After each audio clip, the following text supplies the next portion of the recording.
하나님께서 주일 오전 여러분들에게 주시는 말씀은 누가복음 9장 18절서부터 22절까지 말씀입니다. 누가복음 9장 18절부터 22절까지 말씀입니다. 주님의 말씀을 받으시기를 바랍니다. 예수께서 따로 기도하실 때에 제자들이 주와 함께 있더니 물어 이르시되 무리가 나를 누구라고 하느냐? 대답하여 이르되 세례 요한이라 하고 더러는 엘리야라, 더러는 옛 선지자 중에 한 사람이 살아났다 하나이다. 예수께서 이르시되 너희는 나를 누구라 하느냐? 베드로가 대답하여 이르되 하나님의 그리스도 신이다 하니 경고하사 이 말을 아무에게도 이르지 말라 명하시고 이르시되 인자가 많은 고난을 받고 장로들과 대제사장들과 서기관들에게 버림받아 되어 죽임을 당하고 제3일에 살아나야 하리라 하시고. 아멘. 기도하시겠습니다. 거룩하고 자비로우신 하나님, 우리에게 생명의 말씀을 허락하여 주시고 예수 그리스도가 누구이신지 깨달아 알아가게 하여 주심을 감사드리옵나이다. 우리의 온 마음으로 생명의 주권자이시며 우리 인생의 주인이시고 창조주이신 하나님을 바라보게 하여 주시고 하나님을 갈망하게 하여 주시며 주의 말씀을 사모하게 하여 주시옵소서. 주님을 찾는 자마다 주님을 만나는 복을 누리게 하여 주시고 저희들에게 영원한 평강과 기쁨을 허락하여 주시기를 간절히 원하오며 예수 그리스도의 이름으로 기도드리옵나이다. 아멘. 우리가 읽은 본문 말씀 중 가장 중요한 구절은 20절입니다. 우리 같이 함께 읽어볼까요? 예수께서 이르시되 너희는 나를 누구라 하느냐? 베드로가 대답하여 이르되 하나님의 그리스도이시니이다 하니, 예수님께서 제자들에게 물으시지요. 너희는 나를 누구라 하느냐? 여러분의 인생에 있어서 가장 중요한 질문입니다. 죽음을 앞에 둔 사람이 있습니다. 그에게 가장 중요한 것은 무엇일까요? 죽음을 이길 수 있는 힘이 그에게 없어요. 너희는 나를 누구라 하느냐라고 하는 이 질문에 대한 답이 그에게 가장 중요합니다. 삶에 대하여 진지하게 고민하며 인생의 목적이 무엇일까? 삶의 의미와 가치가 어디에 있을까? 찾는 사람들에게 이 질문이 가장 중요합니다. 이 질문에 대한 답은 우리의 생각, 우리의 가치, 우리의 삶의 목적, 우리의 태도, 우리의 선택, 우리의 행동을 바꾸어 놓습니다. 여러분들의 영원한 운명이 이 질문에 대한 답에 의해 결정되어집니다. 천국과 지옥이 결정되어져요.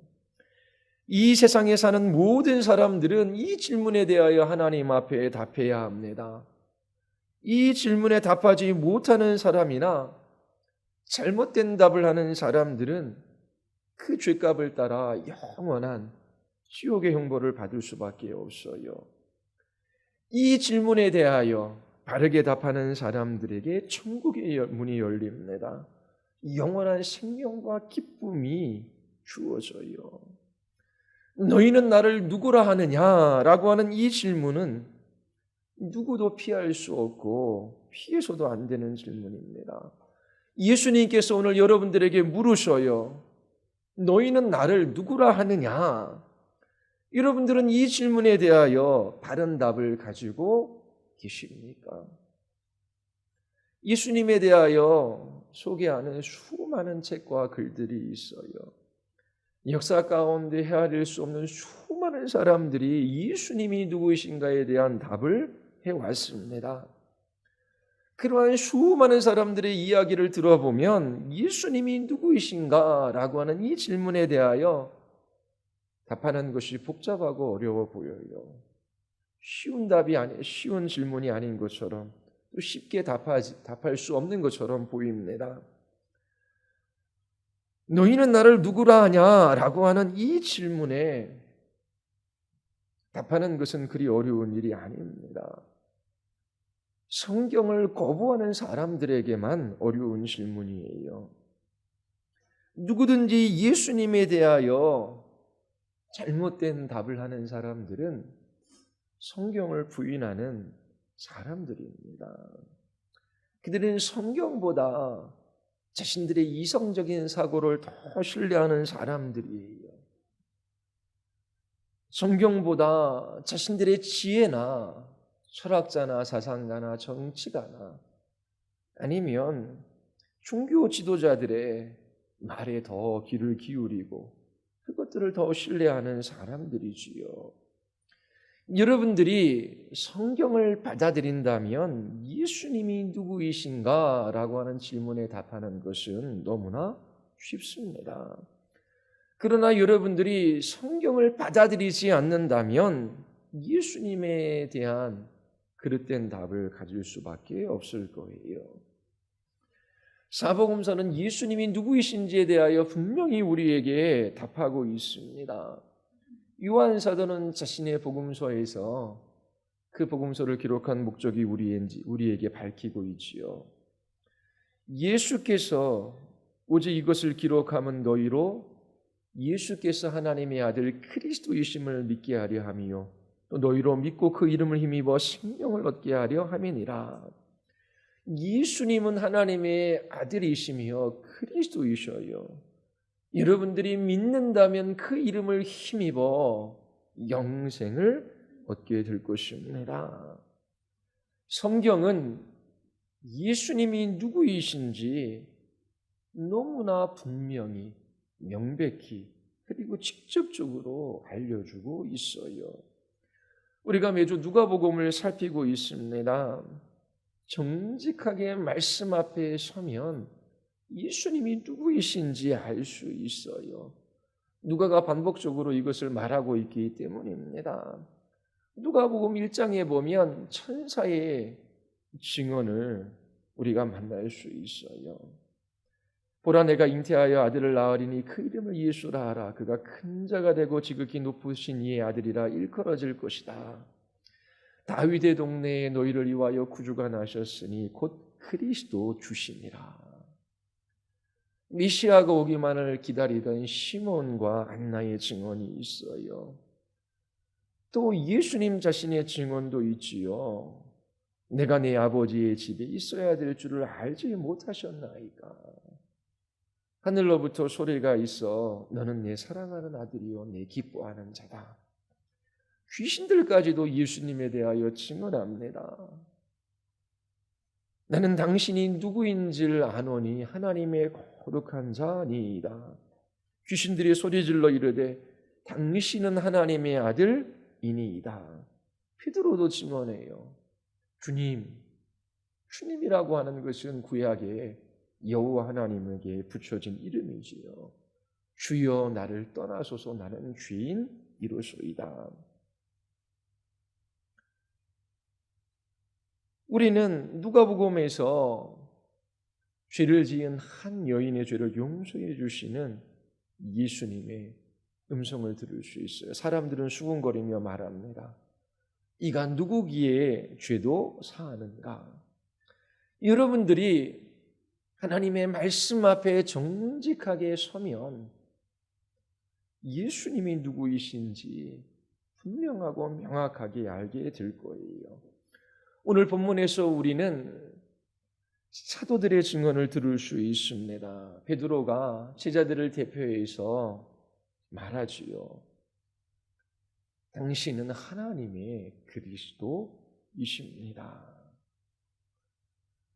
물론 이 고백은 제자들의 첫 번째 고백은 아니에요.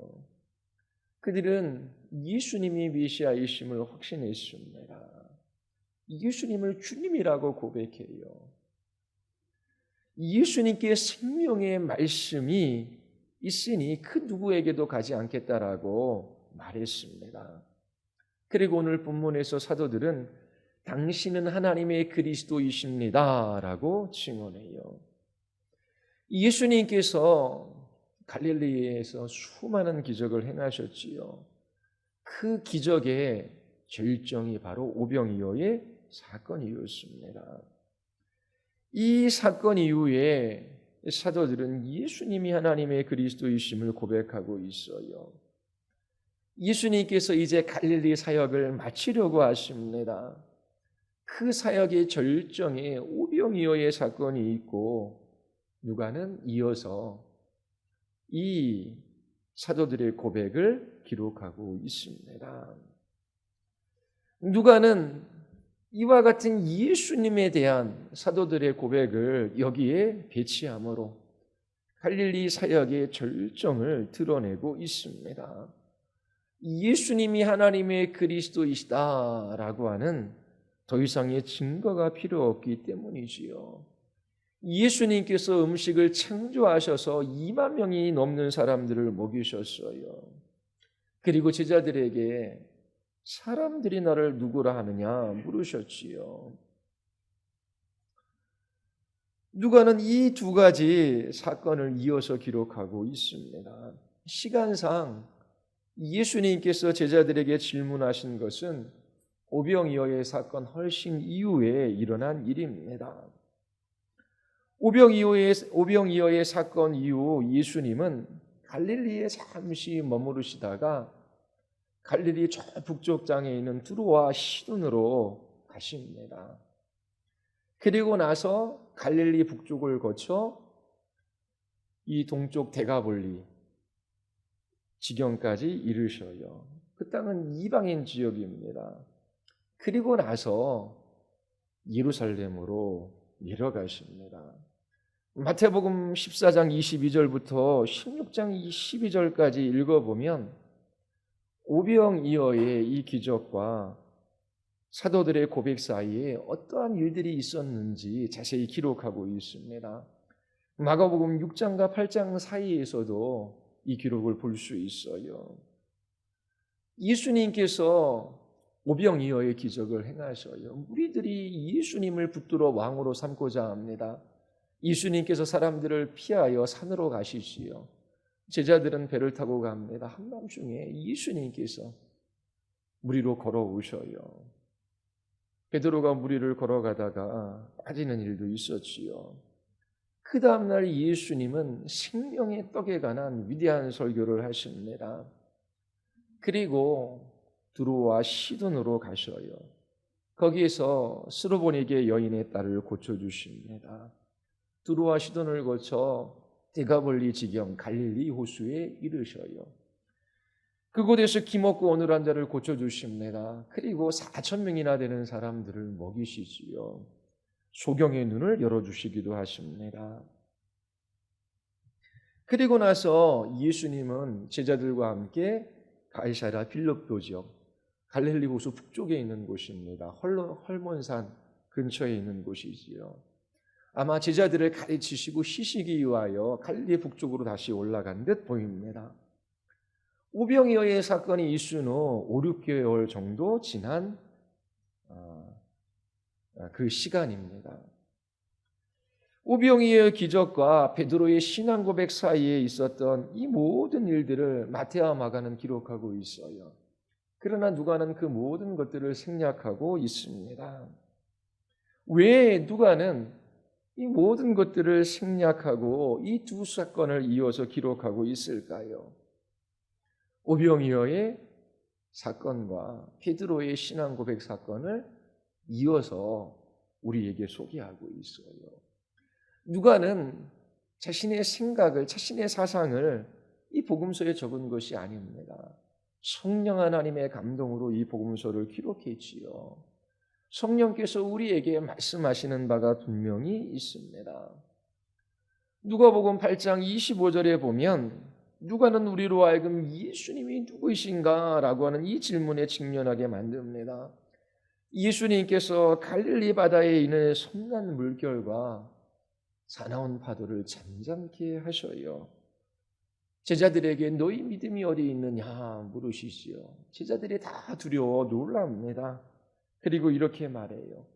이분이 도대체 누구이시기에 바람과 물에게 명령하시니 바람과 물조차도 그에게 복종하는가?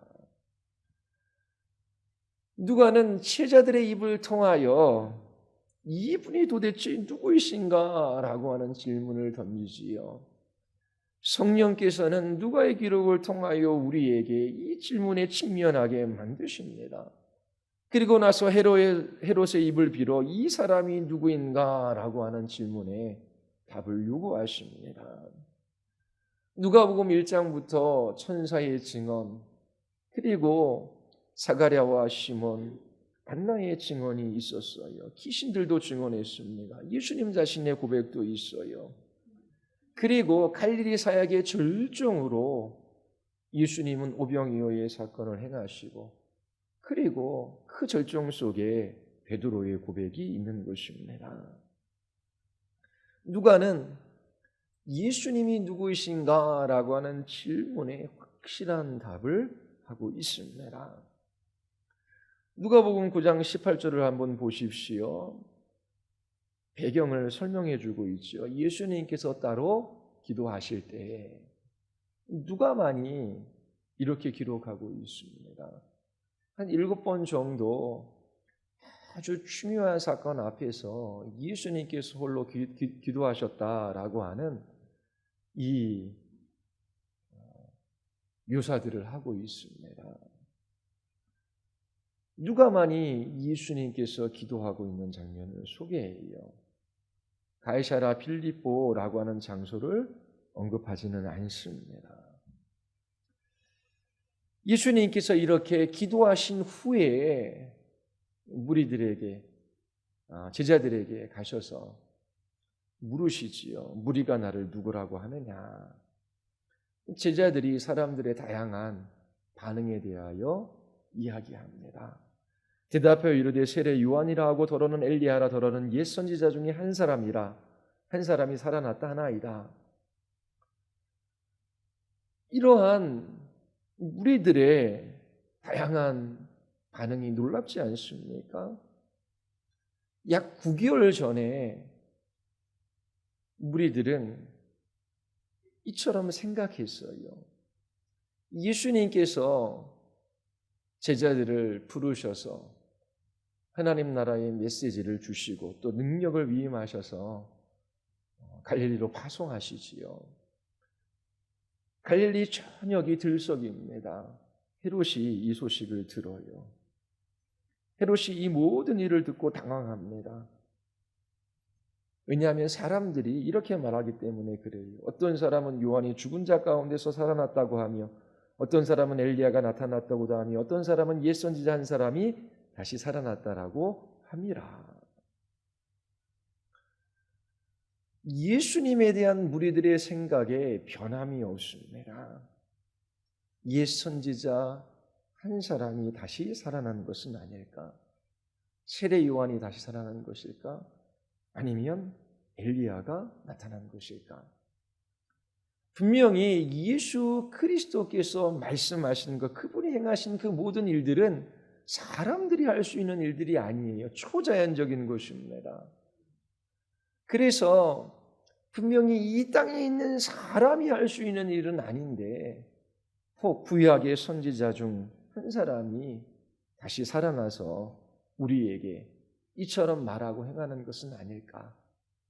그러나 예수님에 대한 생각에 부족함이 있지요.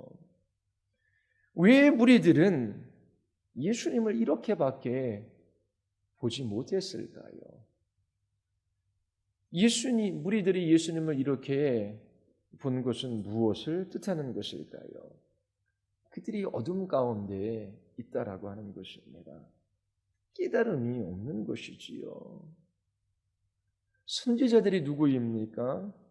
하나님의 종으로 하나님이 주신 말씀을 사람들에게 전하는 사람들이에요.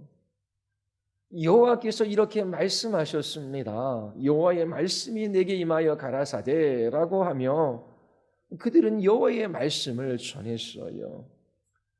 선지자들은 아무리 훌륭한 말을 하더라도 내가 너희에게 말한다, 나는 이렇게 가르친다 라고 한 적이 없어요. 선지자들의 가르침이 권위 있는 것은 그들이 전한 말이 하나님으로부터 온 것이기 때문입니다. 그러나 예수님의 말씀, 그 말씀의 내용, 그리고 그 말씀을 전하시는 권위, 능력, 그 무엇도 선지자와 같지 않아요. 나는 이라고 하면서 말씀하십니다. 그 내용도 놀라워요. 능력이 있으십니다. 세례 요한은 구약의 마지막 선지자입니다. 내 뒤에 오시는 분은 나와 비교할 수 없을 정도로 위대하신 분이심을 알려요. 사람들은 세례 요한을 향하여 열광했지요. 그렇다면 그 말에 귀를 기울이고 세례 요한 다음에 오시는 그분이 누구이신지 기대했을 거예요. 그런데 예수님이 오셨을 때에 명확하게 그분이 누구이신지 알지 못해요. 예수님의 말씀과 그분이 행하신 일들을 보며 진지하게 생각하지 못해요. 그 모든 것들을 보며 정당하게 추론하지도 못해요. 예수님께서 그 크신 능력을 나타내셨지요. 하지만 무리들은 선지자들과 다르다라고 하는 것을 깨닫지 못합니다. 이들에게는 구약 성경이 있었어요. 선지자들이 어떻게 말하고 행동했는지 잘 알고 있습니다. 거기에 비추어 볼 때에 예수님의 말씀은 그들과는 다른 권위가 있었어요. 그분이 행하신 일도 다르다라는 것을 깨달아야만 했습니다. 그러나 그들은 깨닫지 못했어요. 예수님께서 상상수훈을 가르쳤을 때에 사람들의 반응이 이래요. 무리들이 그의 가르침에 놀라니 이는 그 가르치는 것이 권위 있는 자와 같고 그들의 서기관들과 같지 아니함 일러라.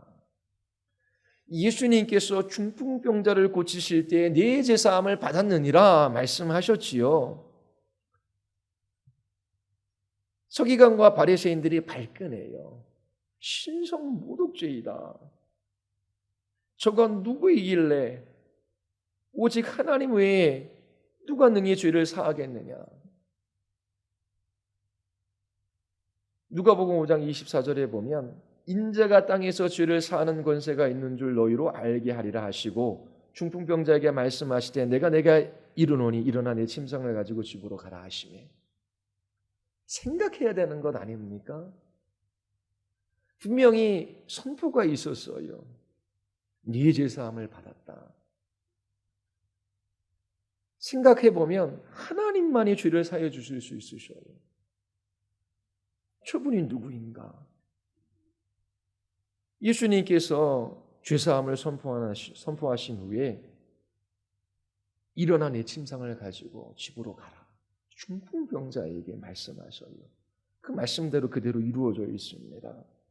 생각이 있는 사람이라면 도대체 이분이 누구인가 진지하게 고민해 봤을 거예요.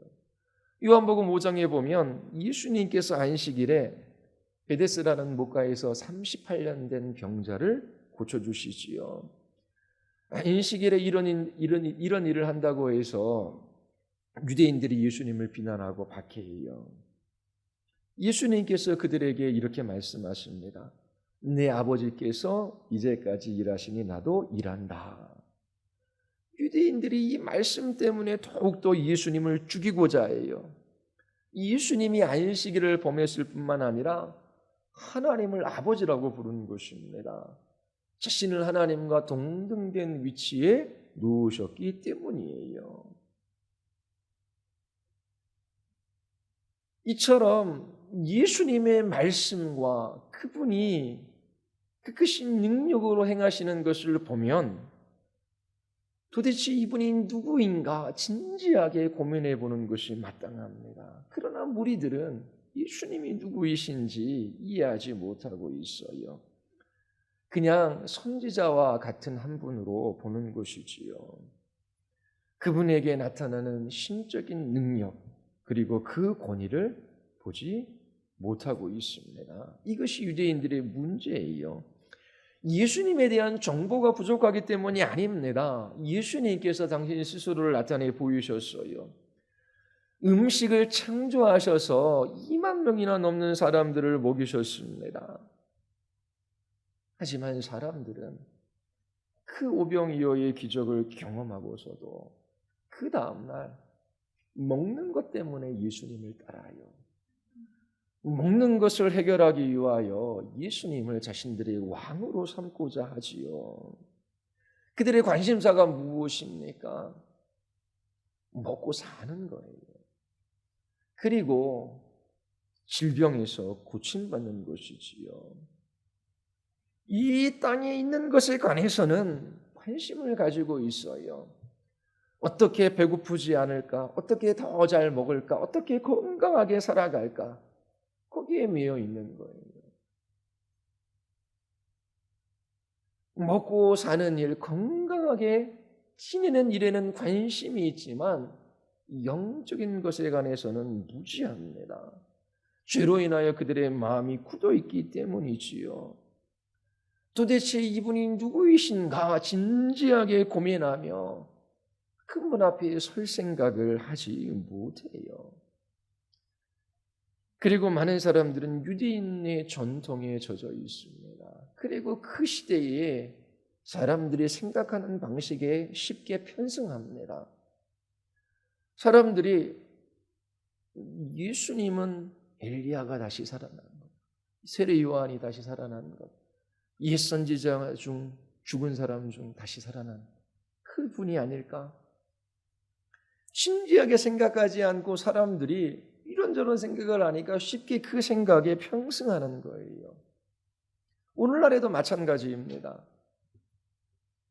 예수님이 누구이신가 한번 물어보십시오. 아니, 성탄절도 있지 않습니까? 역사적인 인물이에요. 예수님은 위대한 스승입니다. 인류의 지도자예요. 도덕 선생님입니다. 그런 정도는 누구나 말할 거예요. 왜 그렇게 말합니까? 예수님께서 떡 5개와 물고기 2마리로 2만 명이 넘는 사람을 먹이셨다고요. 무리를 걸으셨다고요. 말씀으로 중풍병자를 고쳐주셨다고요. 죽은 자를 살리시고 병자를 고치시고 귀신을 내어쫓고 자연세계를 다스리셨다고요. 그거 다 신화 아닙니까? 신화. 그냥 예수님은 인류의 위대한 스승 정도는 될 겁니다. 그 생각이 어디서부터 나왔습니까? 진지하게 예수님이 누구이신지 생각해보고 고민해보고 도대체 예수님에 대하여 누구라 말하는지, 왜 예수님을 따르는지, 왜 예수님을 믿어야 하는지 고민하며 그렇게 성경을 들춰보고 누구에게 찾아가서 물어본 적이 있습니까? 없어요. 당장 이 땅에서 먹고 마시며 즐기고 이 땅에서 건강하게 잠시 살아가는 것이 유일한 목적이에요. 눈 멀었기 때문에, 죄로 인하여 마음이 굳어 있기 때문에 보이지가 않는 것이지요. 오늘 살았기에 내일도 살 것이라고 생각해요. 그러나 인생의 연수는 기껏해야 80입니다. 죽음이 그 앞에 찾아와요. 내일이 우리의 마지막 날일 수 있습니다. 그럼에도 불구하고 그들은 예수님이 누구이신지 진지하게 생각하지 않아요. 그냥 이 시대의 사람들이 생각하는 방식에 편승하고 그리고 먹고 마시고 건강하게 살아가는 것이 관심사이기에 예수님 앞에 정직하게 서지 않습니다. 이 시대에 예수님을 따랐던 무리들이나 오늘날 사람들이나 별반 다를 바 없어요. 여러분들은 이 성경의 증언 앞에 정직하게 서야 합니다. 그리고 물어야 돼요. 다 미신이고 설화이고 가짜면 교회 다닐 필요가 없어요. 인류의 위대한 사상과 철학가 선생님들은 많아요. 그러나 그들이 여러분들을 구원해 줄 수는 없습니다. 인생의 목적도 의미도 가치도 우리의 삶도 죽음도 죽음 넘어도 그들은 알려줄 수 없어요. 인간이 누구이며 하나님이 창조하신 이 세계가 어떠한지 바르게 볼 수 있는 눈이 없어요. 그러나 예수님 앞에 서 보십시오. 예수님이 누구이신지를 알게 되면 우리가 누구인지를 알게 돼요. 그리고 하나님이 창조하신, 예수님이 창조하신 이 세계도 이해하게 됩니다. 예수 그리스도만이 우리가 누구이며 우리의 삶의 목적이 어디에 있고 우리가 어디로 가는지 가르쳐 주실 수 있는 분이에요. 그 누구도 우리에게 알려줄 수 없습니다. 그냥 이 시대의 사람이나 오늘날 사람들이나 예수님 누구이시지? 그냥 그 시대의 일반적인 생각에 편승하고 그냥 함께 달려가는 것입니다. 세례 요한이 다시 살아난 것이지 엘리야야. 말라기 선지자가 이야기했어요. 분명히 메시아 오기 전 엘리야 같은 선지자가 나타날 것이라고. 그냥 예수님을 메시아 오기 전 엘리야 같은 선지자로 이해하고 있는 것입니다. 이처럼 무리들은 눈멀어 있고 그 마음은 죄로 인하여 굳어 있어요. 그냥 그 시대의 생각에 편승하고 먹고 마시고 그리고 건강하게 살아가는 이 땅에서의 삶이 유일한 관심사입니다. 그릇된 전통에 젖어 그들은 편견을 가지고 예수님을 보는 것이죠. 예수님께서 제자들에게 다시 한번 물으시지요. 너희는 나를 누구라 하느냐? 예수님께서 이렇게 물으신 데는 분명한 이유가 있어요. 그것이 무엇일까요? 물론 갈릴리 사역의 정점으로서 예수님에 대한 바른 신앙의 고백을 예수님께서 이끌어내신 거예요. 그리고 제자들이 가지고 있는 생각을 되돌아보게 하기 위함입니다. 다시 한번 그들의 생각을 정리하고 스스로 확인해 보기 위함이지요. 이렇게 하신 후 예수님은 제자들에게 아주 중요한 사실을 가르쳐 주셔요. 메시아이신 그리스도이신, 메시아는 히브리어고 그리스도는 헬라어입니다. 같은 말이에요. 그리스도이신 예수께서 고난을 받으시고 죽으신 후 사흘 만에 부활할 것을 가르쳐 주셔요. 그리고 이와 같은 메시아를 따르는 제자들은 자기를 부인하고 자기 십자가를 지고 그렇게 그리스도를 따라야 할 것을 알려주시지요. 이후로 예수님은 제자들과 함께 대부분의 시간을 보내면서 그들을 가르쳐 주십니다. 베드로가 예수님에 대한 신앙의 고백을 제자들을 대표해서 해요. 뭐라고 합니까? 하나님의 그리스도이십니다. 마태복음 16장 16절에 보면 주는 그리스도시요 살아계신 하나님의 아들이십니다 라고 고백해요. 예수님께서 베드로의 이 신앙 고백을 칭찬하셔요. 시몬아 내가 복이 있도다. 이를 내게 알게 하는 이는 혈육이 아니요 하늘에 계신 내 아버지시니라. 자, 분명한 신앙의 고백입니다. 예수님은 그리스도시요 하나님의 아들이십니다. 분명한 고백을 했지만 제자들이 자신들이 고백한 이 고백의 내용을 풍성하게 지금 신약의 백성인 우리와 같이 알고 있는 것은 아닌 것 같아요.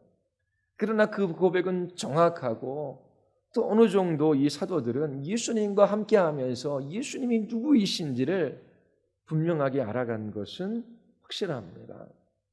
예수님과 함께 거의 2년이 넘는 시간들을 보낸 시점이에요. 제자들이 지금 2년 넘게 예수님과 함께 생활한 결론으로 예수가 메시아 그리스도이다고 고백하는 것은 아닙니다. 요한복음 1장에 보면 5명의 제자가 예수님을 따라 나서요. 세례 요한의 제자였던 2사람이 있지요. 한 사람은 요한이고 한 사람은 안드레예요. 세례 요한이 예수님께서 나오는 것을 보고 제자들에게 보라 세상 죄를 지고 가는 하나님의 어린 양이로다 그렇게 증언해요.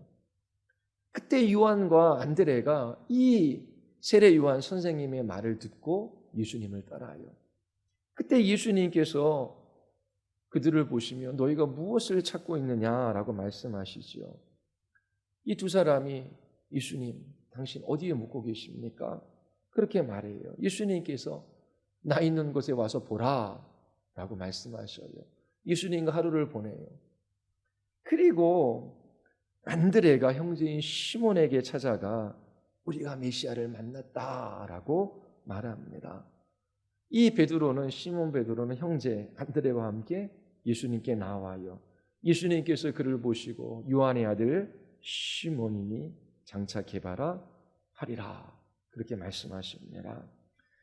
뿐만 아니라 갈릴리 지역을 떠나가기 전 빌립도 부르셔요.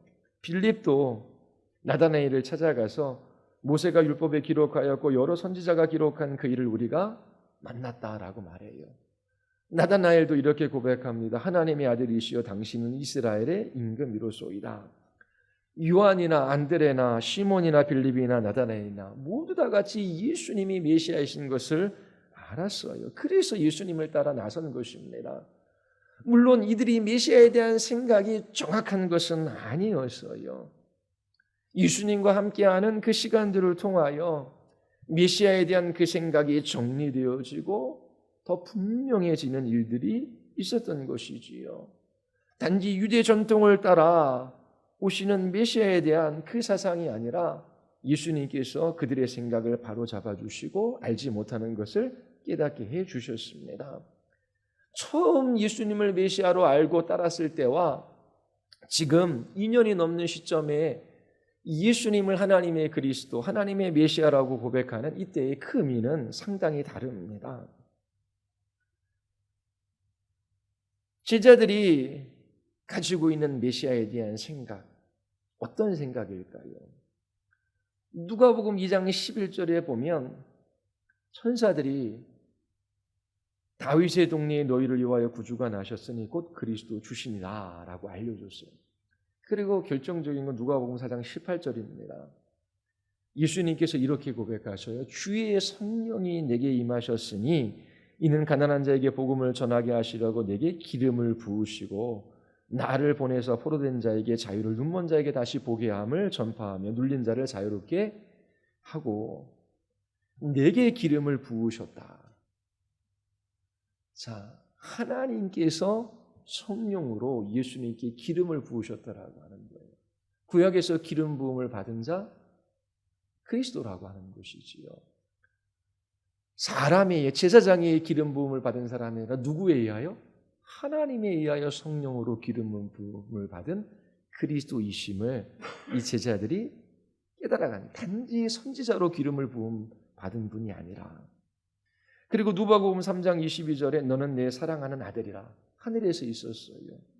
그리고 누가복음 23장 뒤에 보면 하나님이 택하신 자 그리스도라고 하는 고백이 나옵니다. 자, 지금 사도들이 예수님이 누구이신가에 대한 분명하고 확실한 답을 내고 있어요. 그러나 아직 그 예수님이 누구이신지 명확하게 한 것은 아니에요. 그렇다고 해서 그들의 고백이 잘못된 것은 아니지요. 자, 예수님은 하나님이 택하신 분, 하나님의 아들, 하나님께서 기름 부으심을 받은, 기름 부으심을 허락하신 구세주, 그렇게 알아가고 있는 것입니다. 지금 일반 무리들의 생각과는 완전히 달라요. 요한복음 12장에 보면 관원들 중에 예수님을 믿는 사람들이 있다라고 말해요. 그런데 그들이 예수님을 믿는다라고, 예수님을 메시아다 그리스도라고 대놓고 말을 못해요. 왜냐하면 일반 사람들의 생각과 다르거든요. 회당에서 쫓겨날 수 있기 때문에 그렇습니다.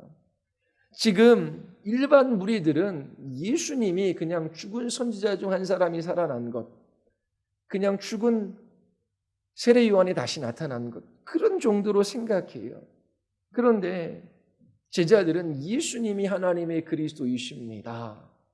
분명히 무리들과는 다른 명확한 고백을 하고 있는 것입니다.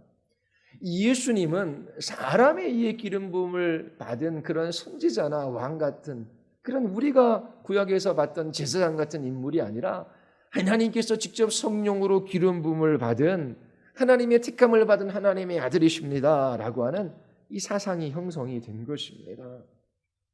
제자들은 예수님을 통해서 하나님께서 계시해 주신 것을 믿고 있는 거예요. 예수님이 말씀하신 것, 예수님께서 주장하신 것을 믿고 있는 것이지요. 이처럼 예수님은 갈릴리 사역의 절정으로 그 사도들의 신앙 고백을 이끌어내셔요. 정확한 예수님에 대한 그러한 답입니다. 이러한 예수님에 대한 분명한 신앙 고백은 하나하나 예수님께서 가르치시고 또 함께 하시면서 인도해 오신 결과예요. 우리도 예수님께서 이렇게 다루셔요. 우리에게도 말씀을 가르치고 말씀으로 가르치시고 인도해 주십니다. 예수님이 누구이신지에 대한 분명한 신앙 고백을 통하여 우리는 그리스도인이 되어요. 거기에서 우리는 예수님을 다 알고 있다라고 말할 수는 없지요. 사도 바울도 나의 간절한 소망은 오직 예수 그리스도 한번 더 알아가는 것이다. 그 사랑의 깊이와 넓이와 높이들을 더 알아가기를 위하여 기도합니다. 분명히 주님께서 말씀을 가지시고 우리를 가르치시고 인도해 주셔서 예수 그리스도에 대한 믿음을 더 크게 하고 확실하게 하셔요. 그렇게 하시는 것은 사명을 감당하게 하시기 위함입니다. 예수님께서 사도들에게 그 신앙 고백을 이끌어내시고 메시아가 누구이신지에 대하여 더 분명하고 정확하게 가르치셔요. 그리고 예수님이 떠나가신 후 그들에게 맡겨진 그 사명을 제자들은 감당하게 됩니다. 이처럼 베드로가 사도들을 대표하여 예수님이 누구이신지 분명하게 답했어요. 그런데 예수님께서는 아무에게도 말하지 말라라고 명하셔요. 그 이유가 무엇입니까? 여러 가지 생각해 볼 수 있을 것 같아요. 첫 번째는 심판의 의미가 아닐까요? 갈릴리 사역을 통하여 충분하게 예수님이 누구이신지 알려주셨어요. 그런데 무리들은 그 예수님이 누구이신지를 깨닫지 못합니다. 그들에게 심판이 임하는 거예요. 돼지에게 거룩한 것을, 개에게 진주를 던져주지 말라라고 말씀하셨어요. 그들에게 진리를 말해도 깨닫지를 못합니다. 그들에게 이제 심판이 임하는 거예요. 예수님께서 소돔과 고모라에 그리고 두로와 시돈 지역에 이와 같은 기적을 행하시고 이렇게 가르쳤다면 그들이 돌이켜 회개했을 것이다. 그런데 갈릴리, 이 베세다에서 예수님께서 놀라운 일을 하셨음에도 불구하고 그들은 돌이켜 회개하지 않았습니다. 그 고울의 심판이 있을 것을 명하셨어요. 언제나 기회가 주어지는 것은 아닙니다. 오늘이 주님이 주신 기회의 날이지요. 내일이 없을 수 있어요. 예수님이 누구이신지 생각하십시오. 그리고 그분의 말씀 앞에 서십시오. 더 이상 듣지 못할 날이 옵니다. 심판의 날이 있는 거예요. 또 두 번째는 메시아에 대해서 사람들이 오해할 가능성이 있기 때문이지요. 구약의 전통을 따라 유대인들은 정치적이고 군사적이고 경제적인 메시아, 이 이스라엘 나라를 부흥시킬 메시아를 기다리고 있어요. 그런데 예수님께서는 곧이어 고난받는 메시아, 십자가에서 죽는 메시아에 관해서 이야기해요. 예수님이 메시아다라고 했을 때에 사람들은 이해하지도 못하고 또 오해할 가능성이 있습니다. 요한복음 12장에 보면 사람들이 빌립에게 찾아와 예수님 뵙기를 청해요. 예수님께서 쭉 말씀하셔요. 자기가 어떠한 죽음으로 죽을 것을 보이심이지요. 그러면서 12장 33절에 무리가 이렇게 대답하는 것을 볼 수가 있어요. 우리가 율법에서 그리스도가 영원히 계신 다음을 들었거늘 너희는 어찌하여 인자가 들려야 하리라. 예수님이 고난받고 죽으신다라고 하는 것, 이해를 못하는 것입니다. 그리고 세 번째는 예수님이 앞으로 제자들에게 예수님이 어떠한 분이신지 더 가르쳐 주시고 제자들은 더 배워야 하기 때문이지요. 그리고 예수님을 따르는 그 제자들이 어떠한 삶을 살아가야 할지도 배워야 하기 때문입니다. 후에 오순절 사건 후 제자들은 예수님이 누구이신지 명확하게 알게 됩니다. 그때 나가서 담대히 예수님을 증거해요. 사도행전 2장 36절에 보면 그런즉 온 이스라엘 온 집은 확신히 알지니 너희가 십자가에 못 박은 이 예수를 하나님이 주와 그리스도가 되게 하셨느니라. 이처럼 예수님께서 더 가르쳐 주시고 또 예수님을 따르는 제자들의 삶이 어떠해야 할지를 그들에게 알려주셔서 그 사명 감당하게 하시는 것이지요. 아직 그때가 되지 않았기 때문에 침묵하라 명하십니다. 마지막으로 구정 22절을 보십시오. 예수님께서 첫 번째로 자신의 고난에 대하여 예고하는 장면입니다. 우리 같이 한번 읽어볼까요? 이르시되 인자가 많은 고난을 받고 장로들과 대제장들과 서기관들에게 버림바 되어 죽임을 당하고 제3일에 살아나야 하리라. 누가는 고난받는 메시아에 대하여 기록하고 있습니다. 자, 인자라고 하는 표현을 예수님께서 쓰셔요. 예수님께서 좋아하시는 표현입니다. 바로 그 사람의 아들이지요.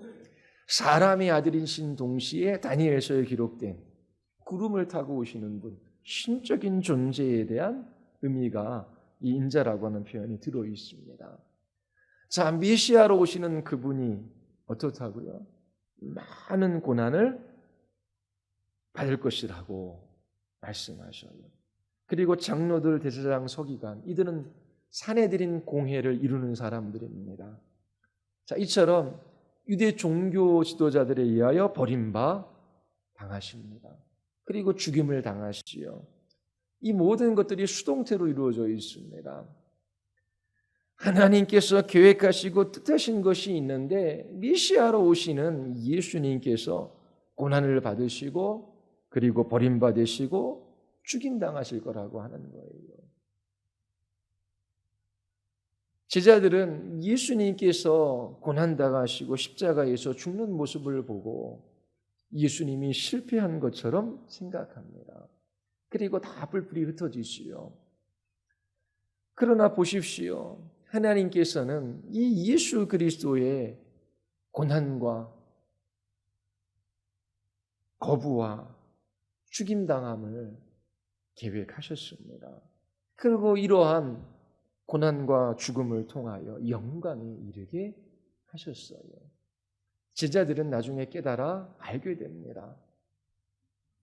우리의 눈에 보이기에 실패한 것이, 우리의 보기에 절망스러운 것이 다가 아니다.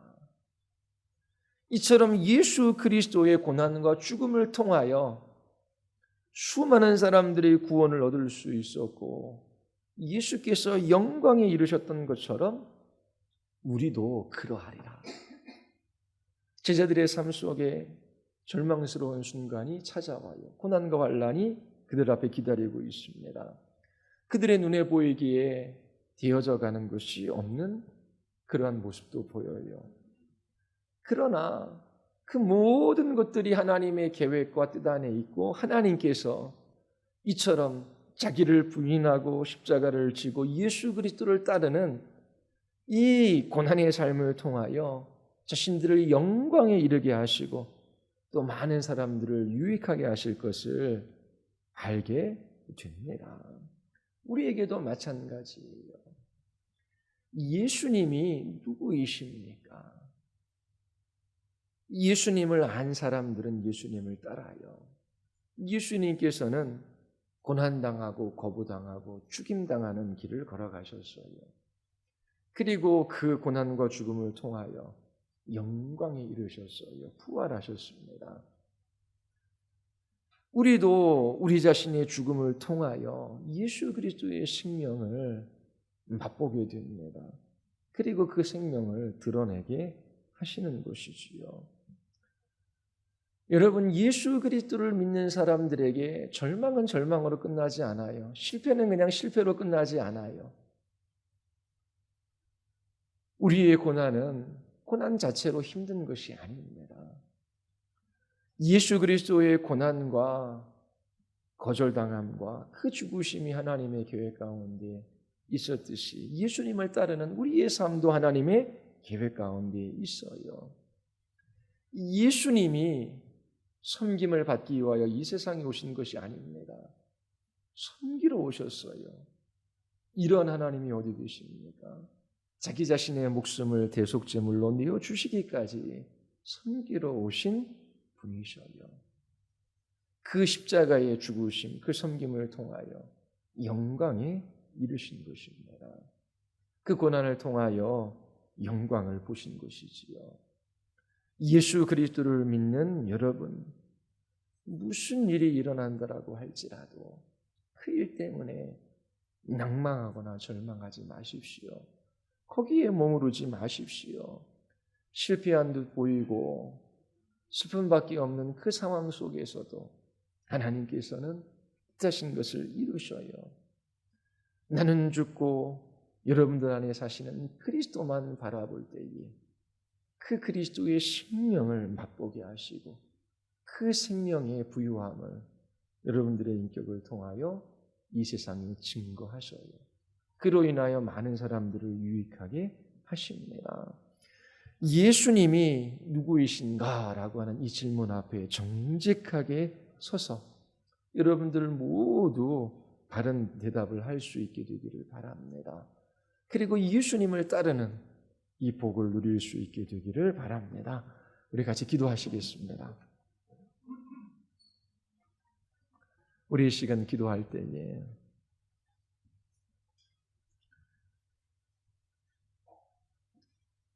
예수님을 따른다라고 말했던 무리들은 예수님을 열렬히 환영했지만 정작 예수님이 누구이신지에 관해서는 알지 못했어요.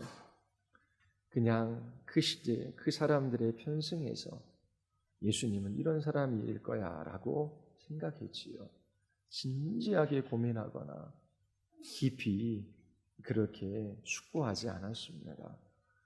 여러분들 정말 너희는 나를 누구다 하느냐라고 하는 이 말씀 앞에 서십시오. 그리고 예수님이 누구이신지 발견하기 전까지, 예수님이 누구인지 알기 전까지, 그분을 맛보기 전까지 떠나가지 마십시오.